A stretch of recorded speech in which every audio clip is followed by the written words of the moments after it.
성경 말씀은 역대하 18장 1절부터 4절. 사실 이 역대하 18장 전체가 본문입니다. 전체를 담을 수가 없어서 제가 1절부터 4절 그리고 28절부터 32절까지만 보도록 하겠습니다. 나머지는 집에서 꼭 읽으시길 바라겠습니다. 여호사밧이 부귀와 영광을 크게 떨쳤고 아합 가문과 혼인함으로 인척관계를 맺었더라. 몇 2년 후에 그가 사마리아의 아합에게 내려갔더니 아합이 그와 시종을 위하여 양과 소를 많이 잡고 함께 가서 길르앗 라못 치기를 권하였더라. 이스라엘 왕 아합이 유다 왕 여호사밧에게 이르되 당신이 나와 함께 길르앗 라못으로 가시겠느냐 하니 여호사밧이 대답하되 나는 당신과 다름이 없고 내 백성은 당신의 백성과 다름이 없으니 당신과 함께 싸우리이다 하는지라. 여호사밧이 또 이스라엘 왕에게 이르되 청하건대 먼저 여호와의 말씀이 어떠하신지 오늘 물어보소서 하더라. 28절입니다. 이스라엘 왕과 유다 왕 여호사밧이 길르앗 라못으로 올라가니라. 이스라엘 왕이 여호사밧에게 이르되 나는 변장하고 전쟁터로 들어가려 하노니 당신은 왕복을 입으소서 하고 이스라엘 왕이 변장하고 둘이 전쟁터로 들어가니라. 아람 왕이 그의 병거 지휘관들에게 이미 명령하여 이르기를 너희는 작은 자나 큰 자나 더불어 싸우지 말고 오직 이스라엘 왕하고만 싸우라 한지라. 병거의 지휘관들이 여호사밧을 보고 이르되 이가 이스라엘 왕이라 하고 돌아서서 그와 싸우려 한즉 여호사밧이 소리를 지르매 여호와께서 그를 도우시며 하나님이 그들을 감동시키사 그를 떠나가게 하신지라. 병거의 지휘관들이 그가 이스라엘 왕이 아님을 보고 추격을 그치고 돌아갔더라. 아멘. 오늘 제가 말씀 전하는 그 내용에 많은 부분이 요 비어있는 이 성경 그 본문 내용에 포함이 되어 있으니까 댁에 가셔서 이 본문 18장을 다 한번 자세히 읽어보시면 아주 명확하게 이해하실 수가 있을 것입니다. 1945년 8월 15일은 35년간의 일본 제국 식민 통치에서 해방되어서 나라를 되찾고 자유를 되찾고 주권을 되찾은 광복절입니다. 해방은 되었지만 국가로서의 정부와 법 모든 이 제반 요건들이 갖춰지지 않은 상태였습니다. 그래서 3년간의 준비 끝에 자유민주주의 국가로서 처음으로 온 백성이 총선거를 치루었고 국회의원을 뽑아서 최초의 재헌국회가 결성되었습니다. 나라의 이름을 대한민국이라고 정했습니다.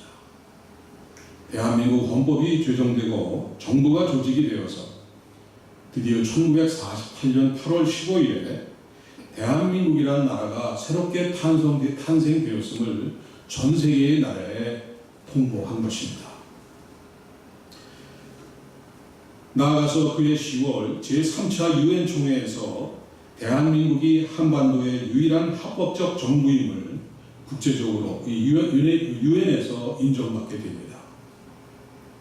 그래서 금년 8월 15일은 해방된 지 73주년이 되는 광복 73주년이 되는 것이고 또 대한민국이라는 나라가 건국된 지 70년이 되는 건국 70주년의 날이 되는 것입니다.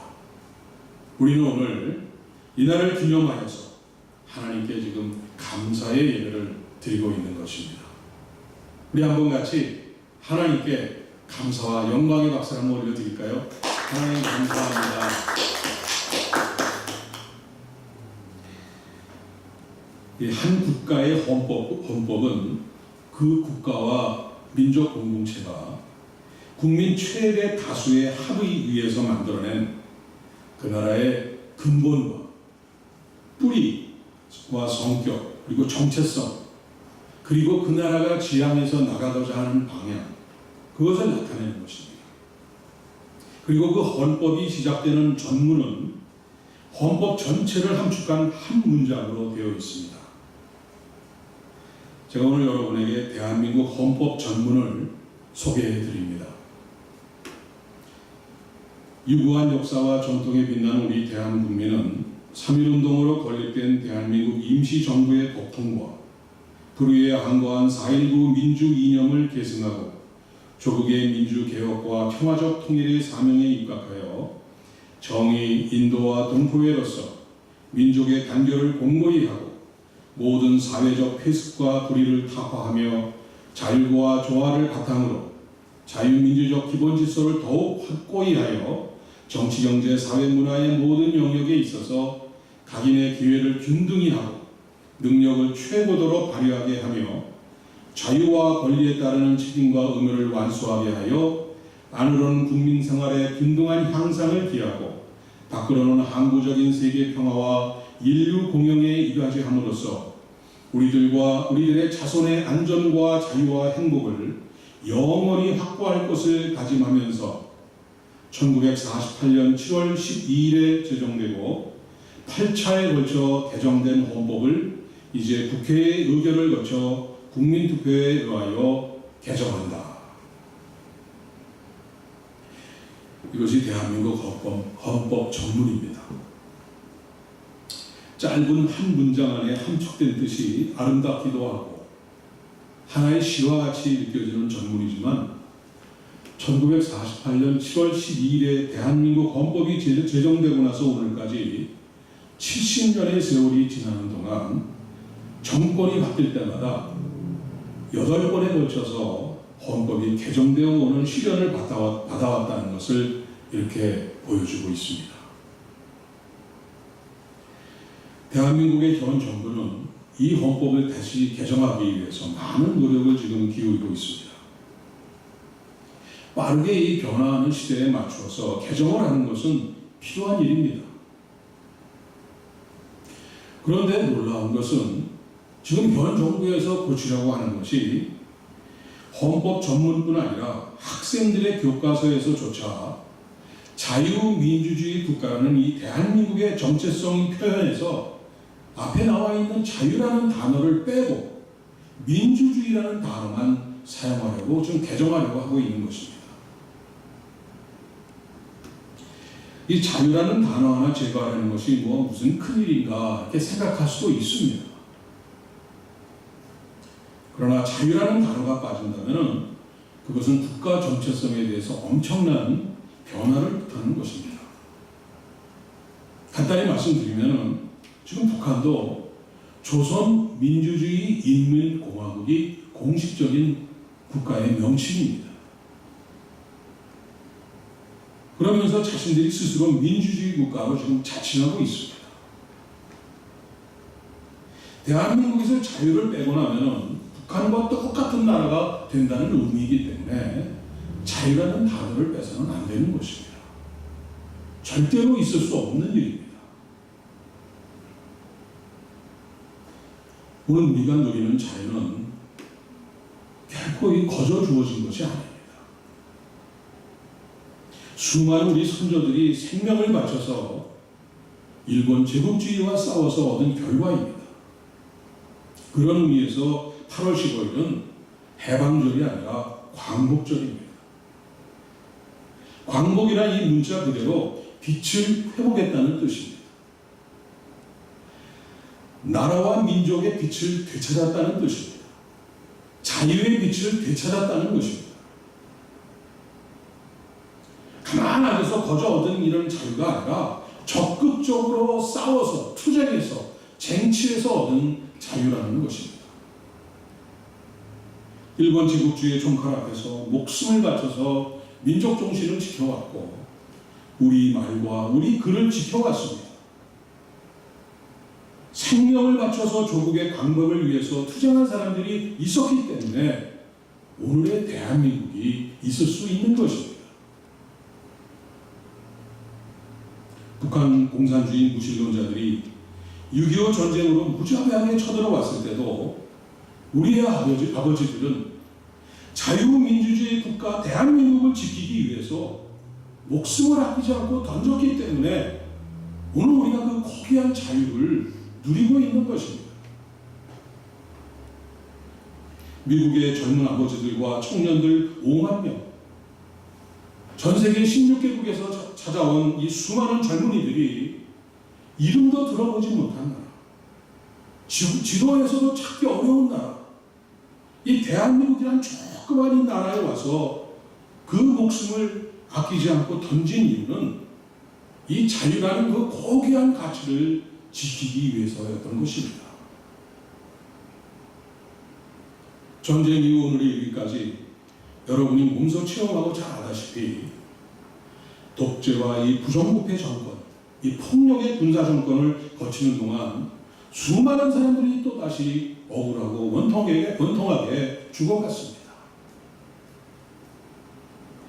바로 자유, 개인의 권리와 자유, 창조주 앞에서 모두가 동등한 이 피조물로서 하나님으로부터 부여받은 이 동일한 자유를 누릴 이 인권을 지키기 위해서 오늘날까지 수많은 사람들이 피를 흘리면서 죽어갔던 것입니다.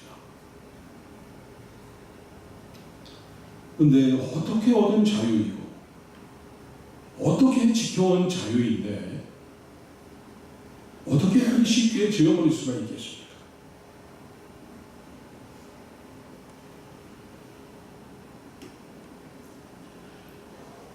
오늘 우리 민족이 안고 있는 가장 큰 숙제는 역시 통일의 문제입니다. 일제약제에서 광복된 지 73년이 지났지만 아직은 반쪽의 광복입니다. 아직 우리 민족의 반쪽은 말 그대로 광복, 아직 빛을 찾지 못했습니다. 금년 초 평창올림픽부터 시작해서 남북 정상회담 또 북미 정상회담을 거치면서 갑작스레 이 남북 간의 교류가 급물살을 탄 듯이 매일매일 어떤 일이 지금 벌어지고 있습니다. 마치 통일이 곧 이루어진 것처럼 온 국민들이 지금 들떠 있습니다. 전쟁을 모르고 과거 역사를 모르는 젊은이들과 어린 학생들은 더합니다. 갑자기 남과 북이 가까워진 것은 사실입니다. 북쪽에서 많은 사람들이 다녀갔고 남쪽에서도 어린 이 학생들부터 시작해서 연예인들까지 많은 사람들이 평양에 가서 냉면 한 그릇 얻어먹고 내려옵니다. 그러나 그럼에도 불구하고 이 6.25 전쟁과 지난 이 70년의 이 역사를 알고 있는 우리 세대는 마음에는 원입니다. 마음에는 원이지만 뭔지 모르는 불안감이 점점 커져가고 있습니다. 숨길 수가 없습니다. 오히려 뭔가 깨름직하고 속아 들어가고 있는 그런 느낌을 지울 수가 없습니다. 70년의 한 맺힌 세월입니다. 수없이 당했습니다. 비행기가 폭파돼서 떨어졌습니다. 잠수함이 폭파되었습니다. 많은 이 땅의 젊은 사람들이 죽어갔습니다. 금강산에 관광여행 갔던 한국 여인이 총을 맞고 죽었습니다. 수없이 당하고 수없이 속아왔는데 간단한 사과 한마디 없이 오히려 당당하기만 한 그들을 어찌 그렇게 쉽게 받아들이고 믿을 수가 있는지 참 신기할 정도입니다.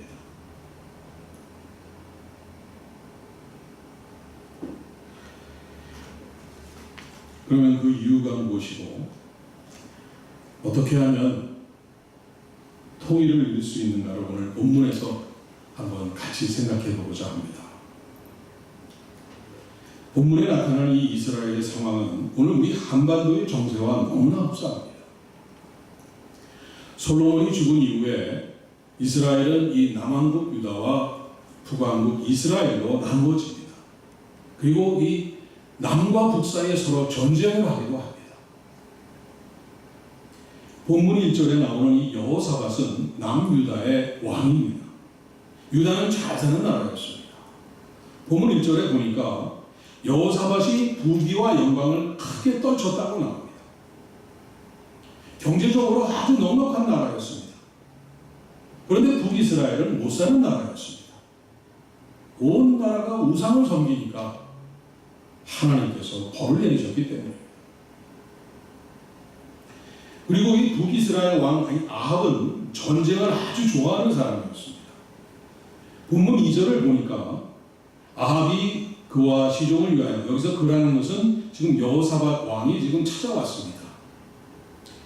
아합이 그와 시종을 위하여 양과 소를 많이 잡고 함께 가서 길르앗 라모 치기를 권하였더라 하였습니다.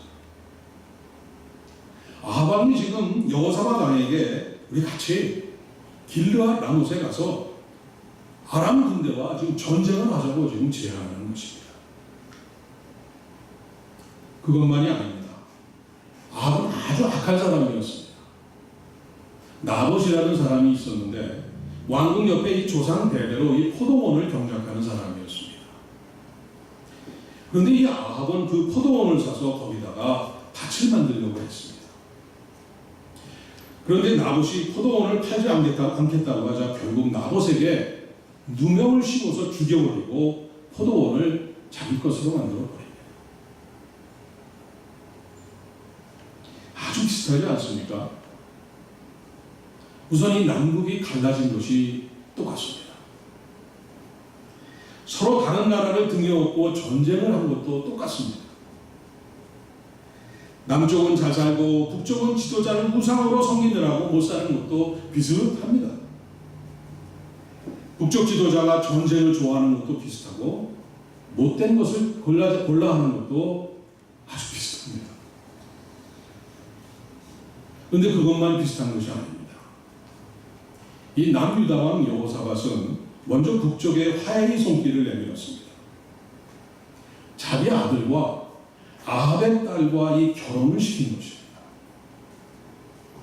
결국 이렇게 해서 남유다와 북이스라엘은 역사상 처음으로 2년 동안 화평한 관계를 유지하게 되었습니다. 요즘 한국에서 자주 쓰이는 말로 연방제 통일을 이룬 것입니다. 이것 역시 우리의 현실과 비슷합니다. 사실 과거는 미안하게 됐다. 지난 일이니 다 잊고 한번 새롭게 시작해보자. 이렇게 용서를 빌고 먼저 손을 내밀어 하는 것은 북한인데, 우리나라가 햇볕 정책 이후에 북한에게 끊임없이 손길을 먼저 내밀고 있습니다. 아주 비굴할 정도로 화업을 구간하듯 하고 있습니다. 햇볕 정책 이후에 벌어진 상황들 여러분 다 잘 아시고 보셨지 않습니까? 다 밝혀졌지 않았습니까? 그런데 하루는 아합 왕이 여호사밧에게 전쟁을 제안합니다. 우리 같이 연합군을 형성해서 아람 왕을 치자는 것입니다. 여기서 여호사밧이 하는 말을 한번 들어보십시오. 본문 3절입니다. 이스라엘 왕 아합이 유다 왕 여호사밧에게 이르되 당신이 나와 함께 길르앗 라못으로 가시겠느냐 하니 여호사밧이 대답하되 나는 당신과 다름이 없고 내 백성은 당신의 백성과 다름이 없으니 당신과 함께 싸우리이다 하는지라. 여호사밧은 이 남과 북이 하나 된다는 것, 서로 공존할 수 있다는 것이 기뻐서 다른 것을 따지지 않았습니다. 나는 당신과 다름이 없고 내 백성은 당신의 백성과 다름이 없으니 당신과 함께 싸우리이다. 이렇게 답한 것입니다. 이것도 지금 우리나라의 현실과 아주 비슷합니다. 그런데 그 결과가 어떻게 됐습니까? 본문 29절은 이렇게 말씀합니다. 이스라엘 왕이 여호사밧에게 이르되 나는 변장하고 전쟁터로 들어가려 하노니 당신은 왕복을 입으소서 하고 이스라엘 왕이 변장하고 둘이 전쟁터로 들어가니라. 아합이 여호사밧에게 자기가 있던 그 이스라엘 왕의 왕복을 입고 전쟁터에 나가라고 합니다. 그리고 자기는 보통 병사들이 입는 옷을 입고 위장을 하고 전쟁터에 나가는 것입니다. 겉으로는 여호사밧을 최고 지도자로 당신은 왕이시니까, 유다의 정통의 왕이시니까 하고 대우해 주는 것 같지만은 사실은 여호사밧에게 그 전쟁터에 나가서 죽으라는 것입니다. 본문 30절을 봅니다. 아람 왕이 그의 병거 지휘관들에게 명령하여 이르기를 너희는 작은 자나 큰 자나 더불어 싸우지 말고 오직 이스라엘 왕하고만 싸우라 한지라. 여호사밧은 아합이 파놓은 함정에 꼼짝없이 빠져들어가고 말았습니다.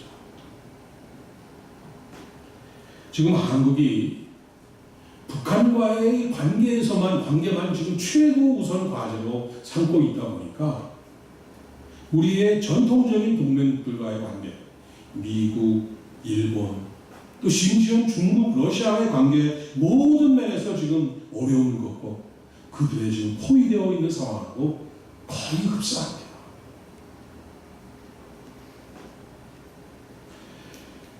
그런데 여호사밧은 이 함정에 빠지지 않을 기회가 있었습니다. 이 아합의 제안을 받은 여호사밧은 먼저 하나님의 말씀이 어떠한지 물어보자고 했습니다. 본문 4절입니다. 여호사밧이 또 이스라엘 왕에게 이르되 청하건대 먼저 여호와의 말씀이 어떠하신지 오늘 물어보소서 하더라. 그래서 아합은 자신에게 유리한 예언을 하는 자들인 이 400명 예언자들을 모아놓고 묻습니다. 우리가 길르앗 라모스에 올라가서 싸우랴 말랴. 그랬더니 400명의 예언자들은 한 목소리로 올라가소서 하나님이 그 성읍을 왕의 손에 붙이리이다. 이렇게 대답을 합니다. 그래도 이 미심쩍은 여호사밧은 또 다른 예언자가 없느냐고 묻습니다. 그러자 아합은 하는 수 없이 자기에게 항상 나쁜 예언만 하는 이 미가야 선지자를 부릅니다. 그랬더니 이 왕 앞에서 미가야 선지자는 거침없이 당신이 전쟁터에 나가면은 죽게 됩니다.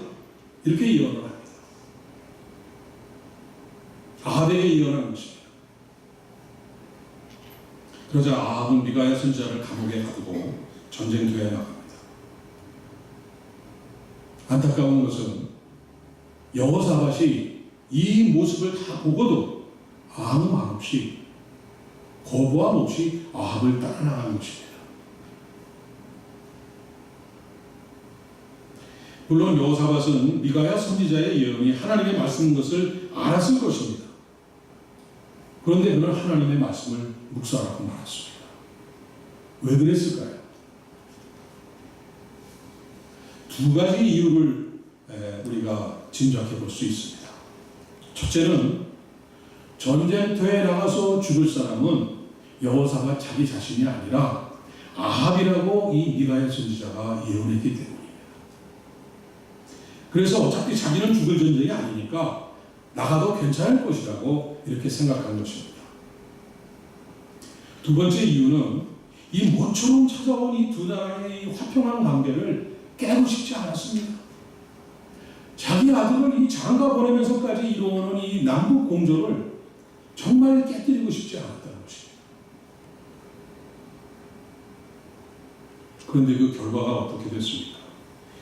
아합의 계략에 속아서 목숨을 잃을 위기를 만나게 된 것입니다. 이 아람 왕의 군사들이 이스라엘 왕의 옷을 입고 있는 여호사밧을 향해서 달려들었습니다. 하나님께서 도와주지 않으셨다면 여호사밧은 목숨을 잃을 뻔했습니다. 그럼 여기서 아합이 왜 여호사밧을 이제 서로 사돈 지간인데 왜 전쟁터에서 죽이려고 했는가 한번 생각해 보십시오. 왜 그랬을까요? 그 이유는 뻔합니다.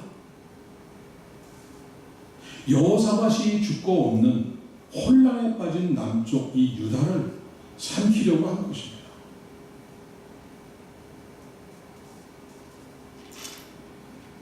오늘 우리는 한국의 정치 지도자들에게서 이 여호사밧의 모습을 봅니다. 여호사밧이 남과 북이 대치하던 상태에서 벗어나 서로 대화하게 된 것을 이 자신의 놀라운 거 업적으로 여겼듯이 정말 오늘 우리 한국의 지도자들고 남과 북이 이 정말 오래간만에 대화하게 만든 것을 자신들의 큰 업적으로 지금 자랑하고 있습니다. 여호사밧이 나는 당신과 다름이 없고 내 백성은 당신의 백성과 다름이 없으니 당신과 함께 싸우리이다 한 것처럼 우리나라 지도자들도 자유민주주의 국가의 정체성과 이념보다는 민족이 우선이라는 것입니다. 우리끼리가 먼저라는 것입니다. 민주주의든 공산주의든 상관없이 민족이 우선이라고 주장하고 있습니다. 나는 당신과 다름이 없고 내 백성은 당신의 백성과 다름이 없으니 바로 이 말입니다.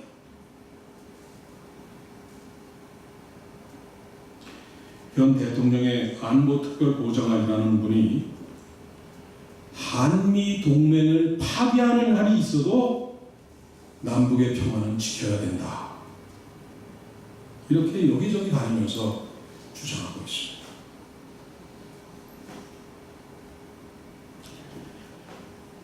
여호사밧이 오랜만에 이룬 이 남북관계를 깨지 않으려고 아합이 이끄는 전쟁터에 끌려갔듯이 우리 한국의 지도자들도 마찬가지로 오랜만에 찾아온 이 남북공조를 깨지 않기 위해서 북한이 전 세계를 대상으로 벌이는 이 도박과 거짓과 이 기만에 끌려 들어가고 있고 유엔의 그 결정사항을 위반하면서까지 몰래 지금 도와주기까지 하고 있는 것입니다. 그러면 그 결과가 어떻게 되겠습니까? 아합이 여호사밧에게 자기 왕의 옷을 입혀서 전쟁터에서 죽이고 유단을 차지하려고 한 것처럼 결국 우리는 북한의 계략에 넘어가고 말 것입니다.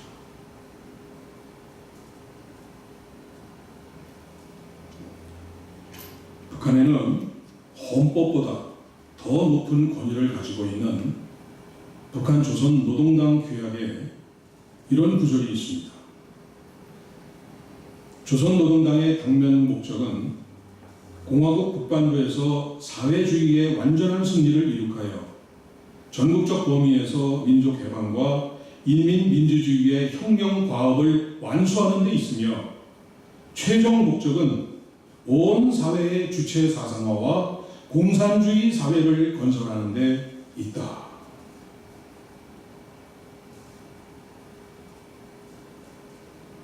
이 문장은 아직도 시퍼렇게 살아있습니다. 온 군 백성들이 외우고 있습니다. 분명히 한반도 전체를 공산화하는 것이 북한 정권의 목표라는 것을 지금 여실히 지금 보여주고 있는 것입니다. 여호사밧이 아합의 계략에 넘어간 것처럼 우리가 지금 북쪽의 계략에 넘어가는 것은 아닌가 하는 생각이 이 머릿속에 떠나지 않습니다. 왜냐하면 남북정상회담, 이 북미정상회담 이후에 오늘까지 북한에서 별 변화가 일어나고 있지 않기 때문입니다. 핵포기에 대한 것도 지금 다시 원점으로 돌아가는 분위기입니다. 미국과 북한이 다시 날을 세우면서 언론을 통해서 미디어를 통해서 지금 날선 이 말들로 전쟁을 벌이고 있습니다. 그동안에 우리 정부는 스스로 서둘러서 마치 항복하려고 하는 준비를 하는 사람들과 같이 국방력을 현저하게 약화시켜 나가고 있고 한반도에서 전쟁은 절대 일어나지 않을 것이라고 장담하면서 한반도의 영구적 평화가 시작되었다고 지금 자랑하고 큰소리치고 있습니다. 요즘 많은 사람들이 어떤 통일이냐를 따지지 말고 무조건 북쪽의 이 비위를 건드리지 말고 좋은 게 아닙니다. 그 친구들 불쌍하니까 그냥 서로 통일을 위해서 나아가자고 합니다. 그러나 성경이 말씀하시는 분명한 사실, 그런 인위적인 방법으로 하는 통일은 결코 불가능하다는 사실입니다. 오히려 계략에 넘어가서 같이 망하게 된다고 말씀하고 계십니다. 에스겔 37장에 보면은 장차 이루어질 이 남유다와 북이스라엘의 통일에 대한 하나님이 하시는 예언의 말씀이 나옵니다. 그것도 한번 오늘 집에 가서 읽어보십시오. 그 끝부분에 이렇게 기록되어 있습니다. 하나님의 말씀입니다. 내 손에서 하나가 되리라. 하나님 손에서만 남과 북이 하나가 된다는 말씀입니다. 이산가족이 금강산에서 다시 만나고 금강산 관광이 다시 시작된다.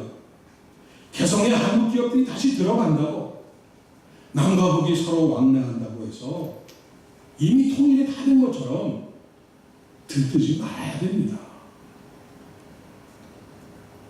70년 세월 동안 북쪽의 성공, 남쪽의 이 정치인들에게서 얼마나 수없이 속아오지 않았습니까? 냉정하게 지켜보면서 판단해야 됩니다. 오늘 본문 4절에 여호사밧이 아합에게 한 말이 있습니다. 먼저 여호와의 말씀이 어떠하신지 오늘 물어보소서. 하나님께 엎드려서 지금 당장 기도하자는 말입니다.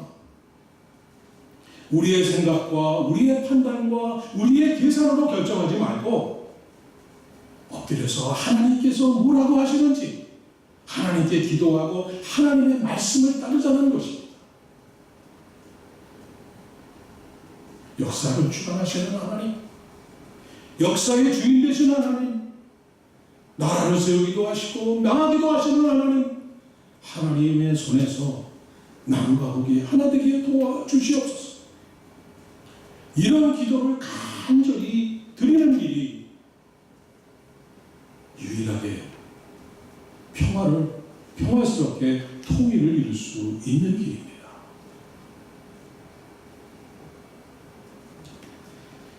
사랑하는 여러분, 73년 전 우리 민족은 일본 제국주의에서 광복을 찾았습니다. 그러나 아직 우리 민족에게는 숙제가 남아 있습니다.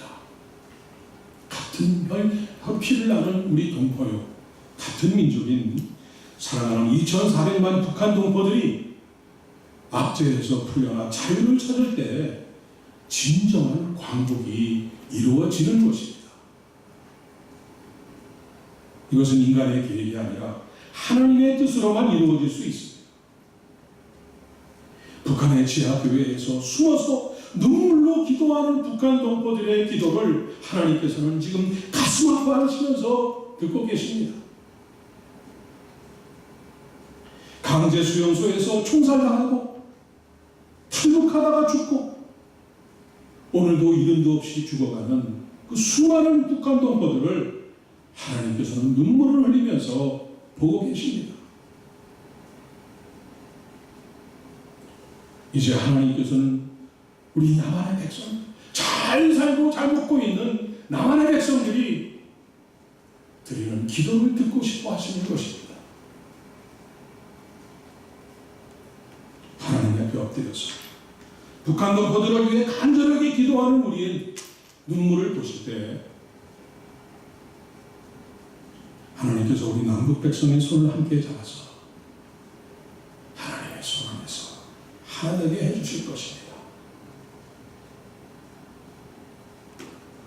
이날이 주석 기도대로 힘써 기도하는 여러분이 되셔서 여러분 생전에 통일을 나시면서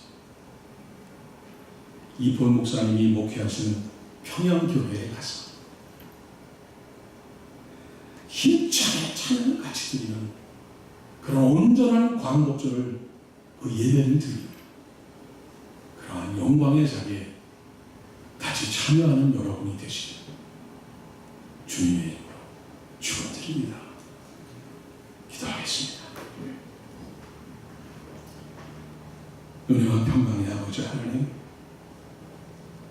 아버지의 은혜가 있었기에 우리 민족이 광복을 맞아 자유민주주의 대한민국으로 오늘에 이를 수 있었습니다. 아버지 하나님 감사합니다. 나라 없어도 전 세계를 떠돌아다니지 아니하고 대한민국이란 작은 땅덩어리지만은 지키고 자유민주주의를 지키면서 살아가고 있게 하심을 감사드립니다. 그러나 아직 반쪽의 광복, 미완성의 광복입니다. 역사를 주관하시며 역사의 주인이 되시는 아버지 하나님, 나라를 세우기도 하시고 멸하기도 하시는 아버지 하나님, 이제 더 이상 지체하지 마시고 저희들의 간절한 기도를 들으시고 아버지 손에서 하나가 되는 날이 하루속히 오도록 인도하여 주옵소서. 다시는 한반도에서 전쟁의 포성이 없게 하시고 전쟁의 피 흘림이 없게 하시며 회개하고 엎드린 교회와 성도들과 한민족의 기도 가운데 아버지의 말씀을 듣고 순종하게 하옵소서. 우상의 땅이 하나님의 나라로 변화되는 놀라운 역사가 일어나게 하여 주옵소서. 예수님의 이름으로 기도드립니다.